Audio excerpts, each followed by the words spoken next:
Hey guys, it's Ghost here. So today we are going to be back in War Thunder.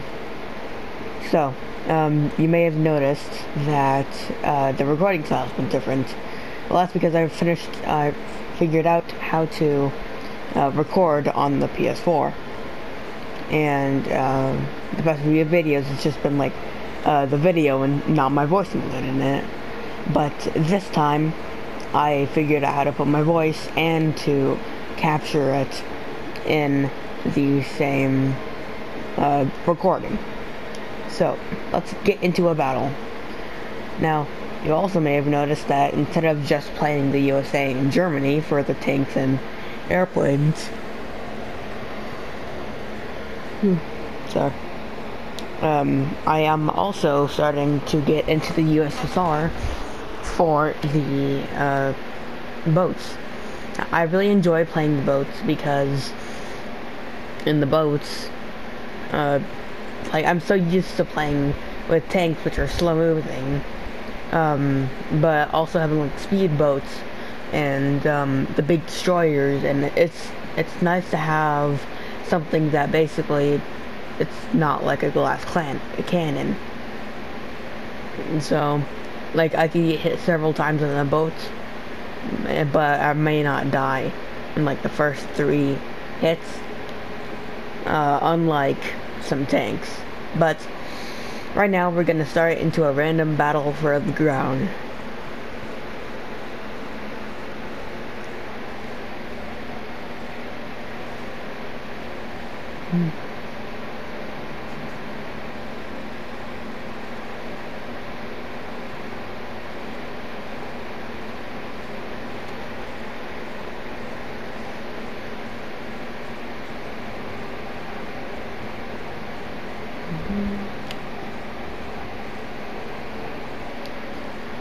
Now I like this map if I'm on the other side, because right now I'm not on the side that I usually like to be on, because if I'm on the other side, there's like these little bunkers that you can drive into and then shoot from there.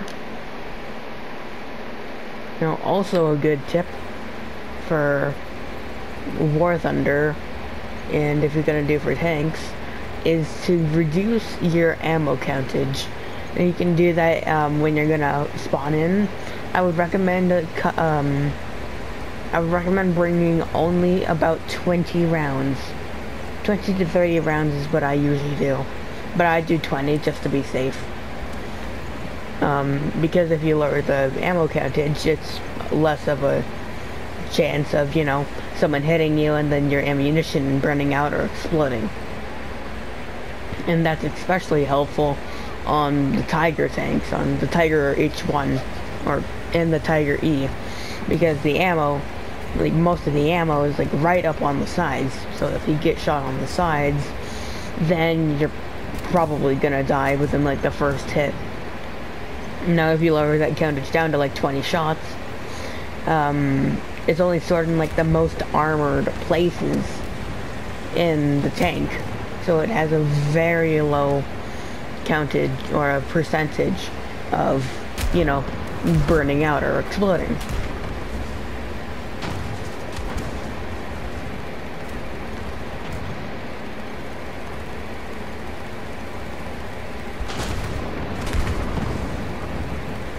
Oh.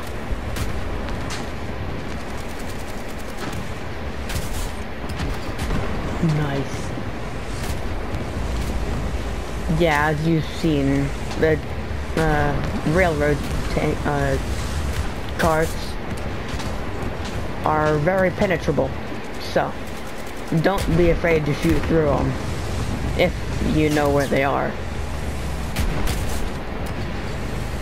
There we go. Also, one of the bad things with these open tank or open top what are they called? SPGs, tank destroyers, is that shrapnel can kill your crew a whole lot easier. I've experienced that a lot with the Nashorn. because the Nashorn I think has the weakest armor I have had yet. But now that I'm getting into the higher ranks, the branch that I'm on right now, or that I'm researching the most, is gonna turn into the light tank. So, basically on the tech tree, I'll have to research the, like, all the way to the right. That's where I'm gonna need to research. Uh-oh. Because that's where the high-level tank destroyers are. Uh-oh. Yeah, if you're in the tank I have now, the Waffenträger, I think it's pronounced, then it has low visibility, it's called. So you have a lower chance of catching the enemy's eye and being the first target. But everyone knows that, so basically they're gonna look for you, or look for anything with a huge barrel, like the Waffenträger.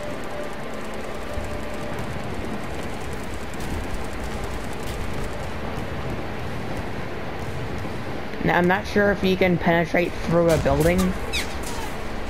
Well, yeah, I'm not sure if you can penetrate through a building. I'm pretty sure you can't, but I think if you have HE, then, I think I can knock that building down, so then you have higher visibility. But you gotta remember, HE rounds have a very low, basically, you can't, it's very hard to kill someone with an HE round since their penetration is only like 5 millimeters or 20 millimeters, when what you need to penetrate through, like the frontal, like the armor in this rank is like 200 millimeters, 155 millimeters. So the only kills that you're gonna get with the HE rounds, if you shoot a tank, is either gonna be soft bodies, like tanks with very thin walls. So like the Nashorn, you could definitely kill an Nashorn, at least on the side armor, with an HE round. If not, if you can't break the armor, then what you'll do is probably do a hull break, which is which is another way that you can kill a tank. So either that, or it'll explode the ammo, because the ammo is stored right on the sides of the Nashorn too. So that's probably one of the only targets. Like, same thing. Also other SPGs that are kind of in that rank.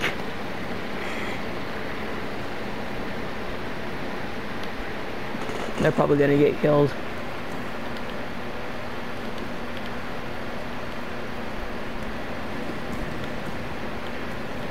Also, in these types of battles, I enjoy dive bombing and bombers that are not supposed to be dive bombing, since I think it's just going to be way more accurate than just using the bomb site. See? Yeah, you're going to be pretty lucky if you get a destroyed tank with a bomb.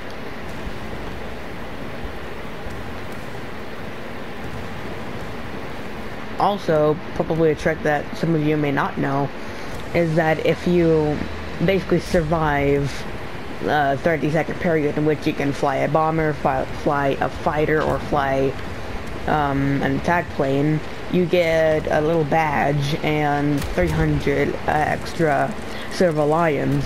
Now, some people, just when time's gonna run out, they're gonna kamikaze and try to block the view of any anti-aircraft that they can see, or try to strafe tanks, which I wouldn't recommend, since their top armor is going to be very resilient against the caliber in which fighter planes have, or attack planes have. You've also got to take into account what kind of, like if you want to deploy in as a bomber with this, I think you're gonna get either 3 assists or 3 kills. I'm not sure on that one. But also you gotta pay attention to what kind of aircraft you're gonna get. You've also got to pay real close attention to how many bombs you have. Because right now, I think I was in the Lincoln for the British Armor. I think that's what it's called. And then it had like 20-something bombs, which that means the bombs are going to be like 250 pounders, which are not going to be, I mean, they're going to kill a tank, as you've seen, but they're not going to be like a 1,000 bomb or a 2,000 bomb, which is going to be a lot more effective, and it's going to level all the buildings in like a 100-meter radius. Not to mention, you know, if there's a whole bunch of tanks around it, they're going to get killed and their bodies are going to get thrown across. And what I was talking about earlier, the bunkers that you can hide down in are these little things. Oh, mission accomplished. Now you can go into them and hide, like, at least some of the body of your tank destroyer or any kind of tank.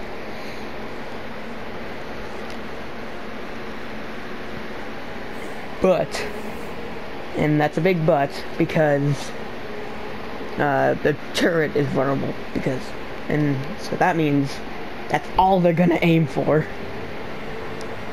So we also got to be careful of, you know, where exactly every single enemy is, because if they're not, then they're gonna hit the top of your turret and kill all your crew, and then once that crew gets replaced, they're probably gonna fire again, and then you'll get a crew knocked out, and that's how you die.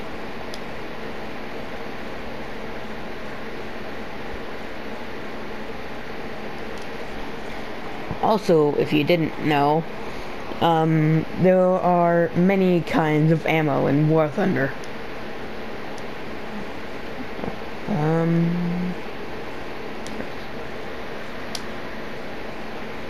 So, basically, one of the main kind of bullets or tank rounds for most of the early tanks is going to be an APC-BC. Basically, it's gonna look like this shell I have right now. And that means it has pretty good armor penetrating, and it has an explosive tip. So that means it's gonna do way more damage when it gets into the actual tank. Now, there's also APCR, armor-piercing composite rigid shells, which means they might have, they have way better armor penetrating effect. See, this one at 100 meters can only go 162 millimeters, while the composite round can go 207 millimeters, which you might think is the best option, which I think so too. But you've also got to pay attention to the tip. Basically, if it's all orange and yellow, that means it's gonna explode. But if it has like a little outline, then that means it's just gonna fragment, and that's about it. So it won't do that much damage. Now, I'm not sure on this type. It's heat rounds. Not that great millimeters in penetration, but I think when they do get in, they're gonna do a lot of damage. I've used them before. And as I talked about, the AT rounds.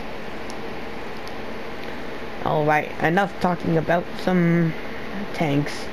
Let's get into some battles. Now, I've made some progress since last night, in which I recorded the video. I completed this one. I completed researching this one, and now I'm on to this one. The reason why I'm not buying these two... Oh, I have to. Okay, never mind that. But the reason why I'm trying to get to this is so I can replace the G5. Because the G5, no doubt, it can go really fast. It can go 82 miles per hour. So I'm going here in hopes of getting Project 123 to replace this, since, you know, if I keep on leveling up with a reserve, in which anyone that plays War Thunder knows is just a pile of poo in later rounds. Like, if I get into like 5.7, the G5, one hit from pretty much any boat will completely decimate me. But the good thing that G5 is good at is going really fast, 84 or 82 miles per hour, which is really fast. Now I'm going for this. This is a motor torpedo boat, same thing as this one. And see, is because I want to have a really fast boat that's also a torpedo boat, so it can launch torpedoes and have a really high chance of destroying other things, since the torpedoes are one of the most effective weapons in water battles.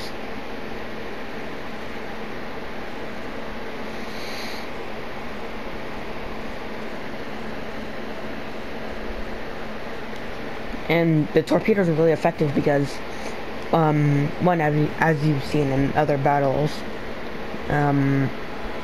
basically they can just pop out of nowhere, and if you're in a big, sluggish boat, like a destroyer, or an escort boat, then you don't have that much time to react if you don't have a really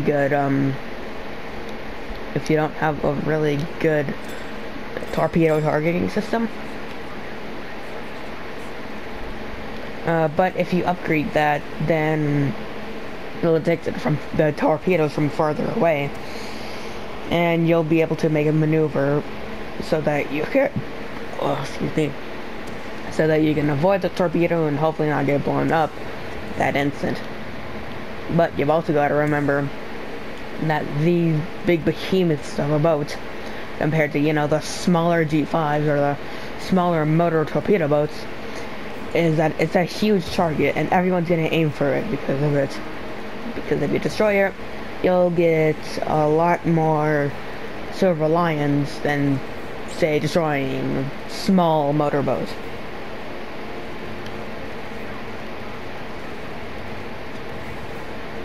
Now, if you're gonna go into naval battles, I would recommend my tactic, and just doing the other kinds of battles first, so you can get used to the systems of War Thunder. So that way, you can enter the field of naval battle with higher experience.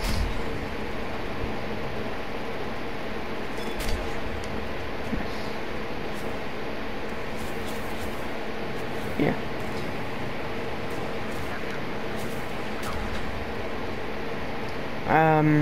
I'd also recommend, if you're gonna... Oh.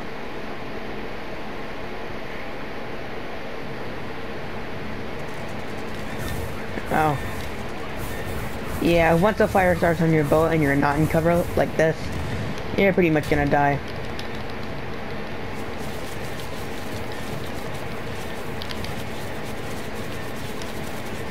Yeah, it's basically just fight to the death.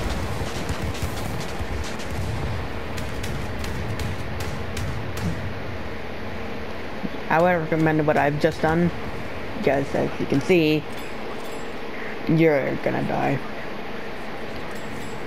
Yeah, as you can see, I would also recommend using your, secondary gunners. Just leave them to the AI, so then they'll look for airborne and surface targets. So that way, if a plane is gonna come in and try to strafe you and kill your boat, they can try to shoot it down, which is going to be way more effective than the primary turret that you have. These giant things with very low reload time.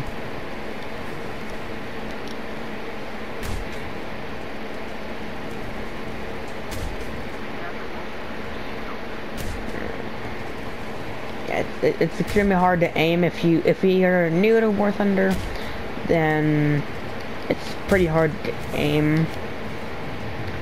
But if you can do it, but if you've been experienced, you know how to like lead your target and better.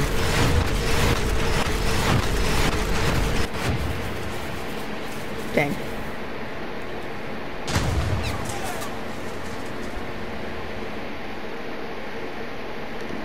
Yeah. Now, as I think I've explained to you, naval battles are a bit different than arcade, ground and airborne battles, because you earn SP points. And as yeah, I have explained to you, because when I played realistic battles, that's how I got into other tanks and stuff. But now it's just naval arcade battles, that's how you just get into airplanes and stuff. And that's just the normal.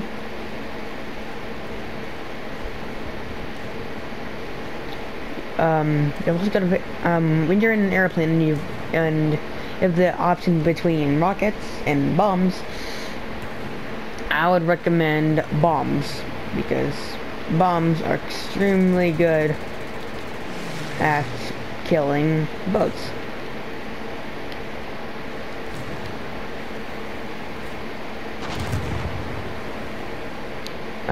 I would recommend putting a 1-second fuse on the bombs, which you could do when you're about to spawn, because that way if like they land right in front of the thing, right in front of the boat, that way they can get closer to the main, like where the most of the boat is. You know, the boat or the airplane that I have has a 6-minute reload time on the bombs. So basically you're a one-time bomber. Basically, once you drop your payload, you're probably just gonna need to strafe someone and hope for the best that you're gonna kill someone else, or at least attract some attention on you.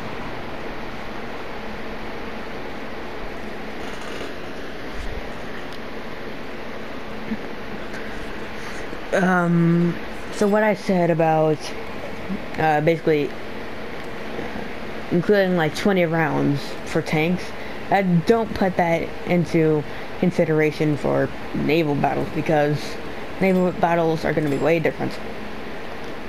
You're going to need almost all the rounds that you need, unless you have like a small like one turret thing on like the G5, in which I would recommend putting half still.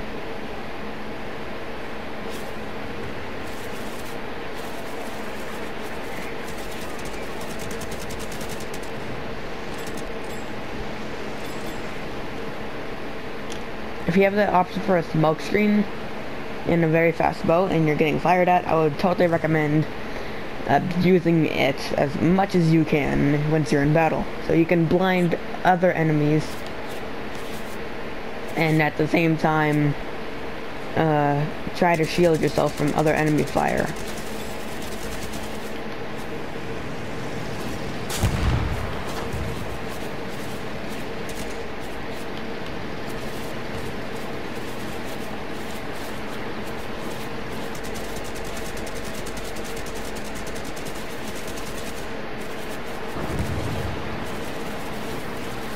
Dang. Well, I believe we have won battle by a lot. Yeah, as you can see, once you get all of your SP points spent on the amount of respawns allowed, you go into spectator mode, which you can hide the HUD, you can turn it back on, you can see the map.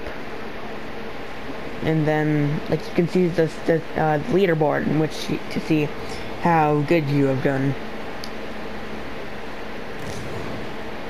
Well, one of the main things is that you can spectate other players, so you can see how the battle is going on. Since you have died, you can't really see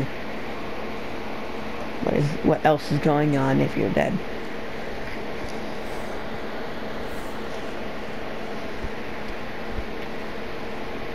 Alright, finally. Alright, I've researched the Yak 2 KABB, which is gonna be an extreme improvement from the wooden, I believe it's a wooden plane that I have. Okay.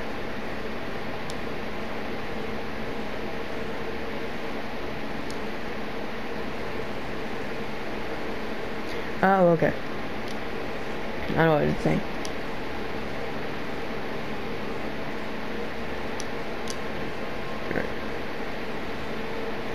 Seat belts.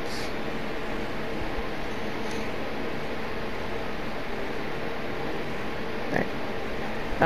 On boats, I would recommend going for firepower first before you know, get into other ones, like I do with my tanks.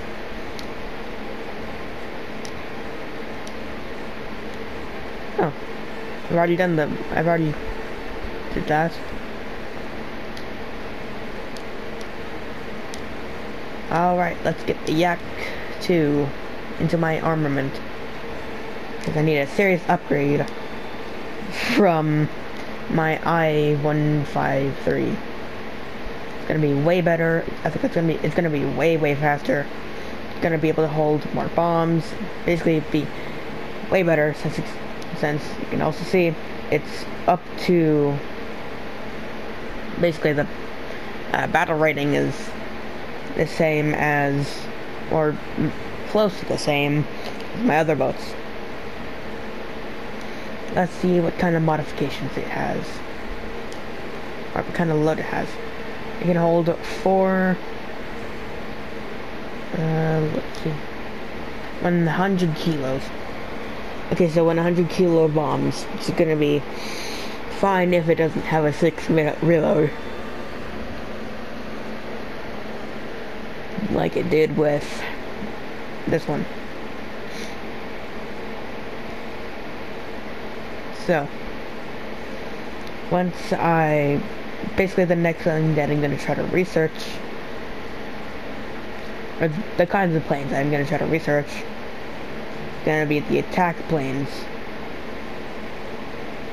since they're going to be the ones that can hold, like, bombs and stuff, and also, you know, go in strafing runs, because bombers, they don't have that much offensive armament, other than, you know, the bombs they can drop, in which bombers are going to be very slow. They're going to be almost, like, extremely horrible in naval battles, because then the enemy gunners can aim up and have time to readjust their fire when you're just trying to slowly maneuver a giant airplane like the SB or anything else. So yeah, that's going to be the video for today. If you enjoyed it, please hit the like button and subscribe. So yeah, have a nice day, guys.